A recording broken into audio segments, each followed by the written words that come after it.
How's it going, guys? Welcome back to the channel. If this is your first time stopping in, please subscribe to the videos. Go check out some of the older videos.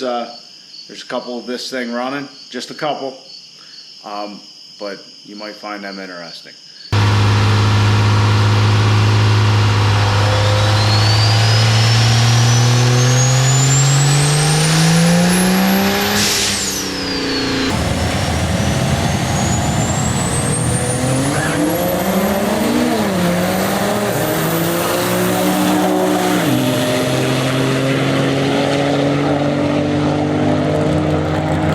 So anyhow, welcome back to the garage. As you can see, it is dark already. It is like 7:30, which kind of sucks, but that means, you know, October's coming soon, November, which means, yeah, time to go chase Bambi.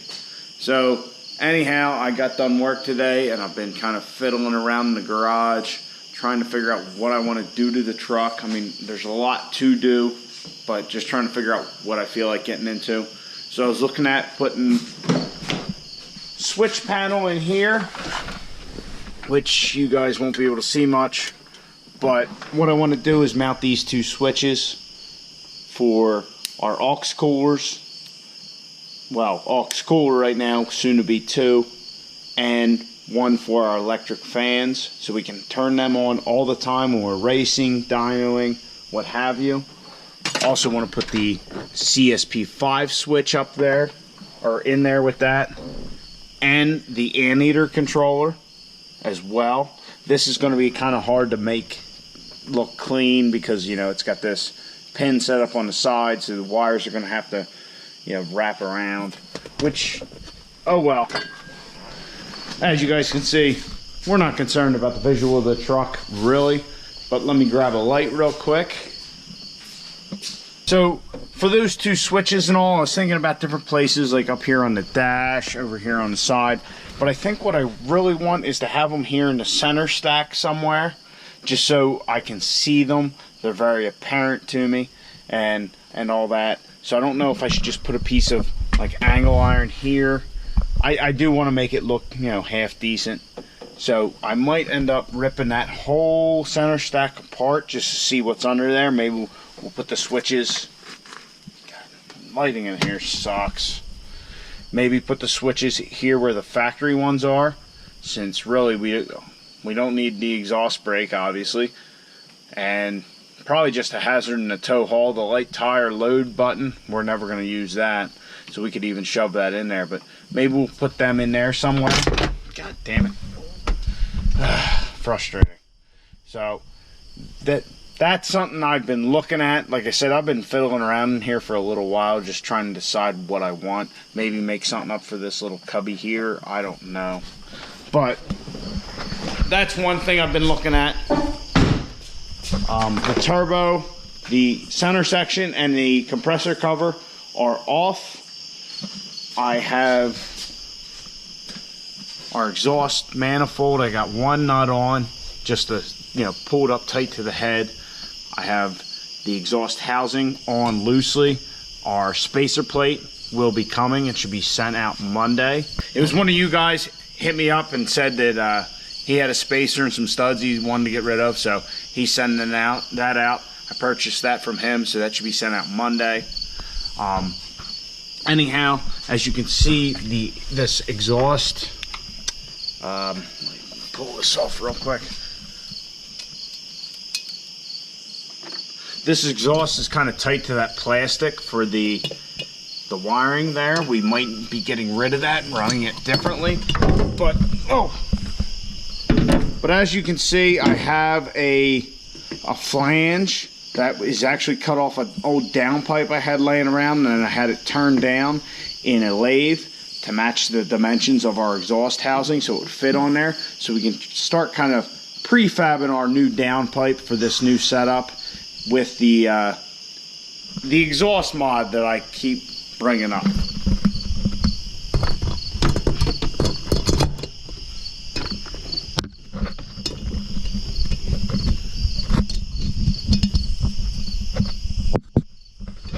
that being said, the exhaust mod I keep talking about, it's not really, it's something new, or it's a new take on something. It's a new take on something old. So we're going to do something that I've never seen before. At least that is the intention. I don't know how it's going to go. Fabricating this thing's going to be a little bit of a pain in the ass on my part. That's not my strong suit at all. But we're going to give it the old college try and do something a little different. Anyhow, for that, I'm going to get rid of the coolant expansion tank again. Get rid of the downpipe again. Feels like we just keep doing stuff 2 or 3 times. I'm going to leave the fender well liner in for right now, because I would like to keep that intact if we can. But, like, I'm all over the place right now, and I'm trying to kind of get motivated to do something bigger with the truck. I don't know that that's going to happen tonight, so it might just be all this little shit I get to fucking with. But that's just how it goes sometimes. I'm definitely a little wore out from work today. Being Saturday, nice day. I was outside at work, which was nice, but, you know, you're always thinking then, man, there's a lot of shit I could be getting done at home. But don't get paid at home. So, alright, let's dive into it. We'll get the coolant expansion tank out. We'll get the downpipe out and see how our motivation level gets.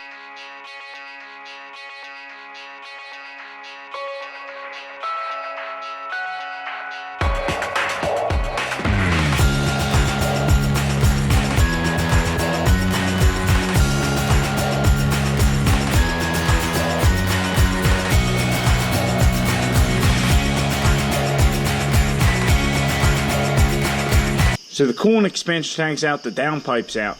I had this little bend piece of pipe that I actually made up. If you remember the video where we're getting ready to try and take the truck to go racing. Actually, no, it was the one where we were going to go racing. I said I needed to make a pipe to go up. This was going to be my little offset for that, to shoot it away from the truck, because I had this very tight 90 that I was going to put on it, just in case we needed to race, but yeah, we never got that far. Anyhow, as you can see, this water line hits, and that's even with the bolt out. As you can see, I loosened it off of our little plate. But I got it kind of snug in there so it would sit by itself, and it's definitely not a tight enough radius. I'm going to have to cut that 90 down a little bit to try and get that in there, but I also looked up on the line real quick before I started talking to you guys. The stainless diesel kit, and I didn't really know this, actually comes with a new water line because that water line's so much in the way. Now, I would prefer not to buy the water line from them. I would prefer to modify ours. So I think what I'm going to do now is drain the coolant out so we can get rid of that line for fabrication purposes, and we'll figure out how to run it later. And if memory serves, this is actually the heater core return line, if I remember right, which it's just an O-ring fitting here and then this hose clamp there. So we should be able to make that up fairly easily, you know, make our own. But we're going to need to get rid of that so we can figure out the fabrication for this downpipe we're making. It would be a lot easier to buy a stainless diesel downpipe.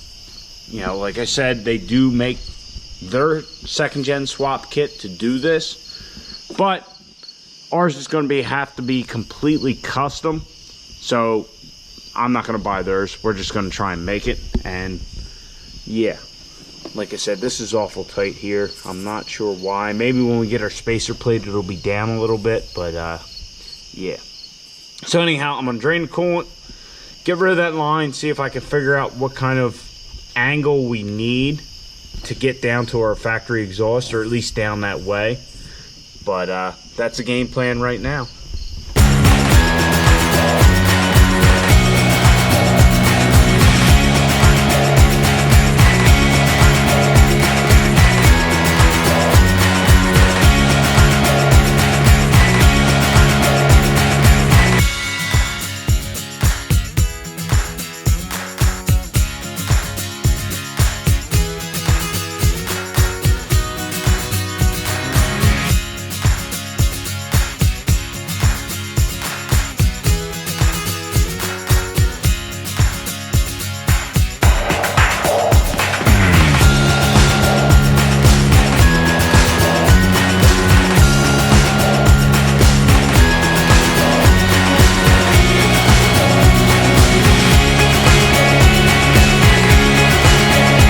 as you guys would have seen, I had that U-bend pipe, try and get some angles and all that. I cut that with the tubing cutter, that big tubing cutter I have. Yeah, definitely didn't work too well on bends. I knew it was going to be a struggle, but I should have just got the grinder out, drew a line, and did it that way. Would have been a lot simpler rather than fiddling with that fucking thing. But anyway, I made the cut. I shoved it into our adapter piece here for our exhaust housing. And if we were making a normal downpipe, it would be absolutely perfect. But for what I'm doing, which I know I'm trying to keep you in the dark about, and maybe I shouldn't, I don't know. But trust me, I think the juice is going to be worth the squeeze on this one. So you're going to have to bear with me a little bit. But for a normal downpipe, that would work. But really, I just need a little bit of it, I guess. I've been eyeballing it for half hour now, fiddling with pipes and all that stuff. You guys didn't get to see any of that, but like I said, I'm not really the greatest fabricator in the world. If I extensively knew, I should say, I have the basic knowledge of how to do pie cuts, this would probably be a complete breeze, but I don't have that knowledge. It's not something I've ever done. Though we may have to add a couple little pie sections in there to get the pipes rotated how I want and all that. I don't know. Really, in the garage here, I'm not equipped for this. I have a welder out in the shed. Last time I tried to use it, it wasn't working right. I think the mice may have gotten to it, which is something else I gotta get taken care of. But anyhow, the exhaust mod is in full swing. We're going to get that done. I'm kind of dedicated to that now. I talked about the switches a little earlier inside the cab. I didn't do a damn thing with them. And like I was saying earlier, my motivation has kind of been waning. Just kind of a little tired from work and all that. But, you know, that happens sometimes. And right now we have no deadlines. I mean, really, we're waiting for the transmission to get back, which best case scenario is a couple weeks. I know John's floored with transmissions and other truck stuff to do at his shop. And then we're waiting on the converter as well. Don't know how far out that is. So there's no rush. And like I said, I'm not feeling too motivated, so having no rush doesn't help that scenario. So that was Night in the Garage. I'm sorry if the content wasn't extensive, but we got a little bit of shit done. And we're working towards something that I think is just going to blow everybody away. A couple guys in the comments have put stuff in there that they kind of have an idea what's going on. But let me put it this way. There is definitely a twist that nobody has put in the comments that I'm planning on doing. So I've been hyping it up a lot. Hopefully you guys agree that it was well worth it. But that's going to do it for tonight in the garage. I think I'm just going to sit down, relax, enjoy some of that TV I hear all about. I haven't had a chance to watch much of that lately. So you guys need to get motivated, get out in your garage, get to working on your truck.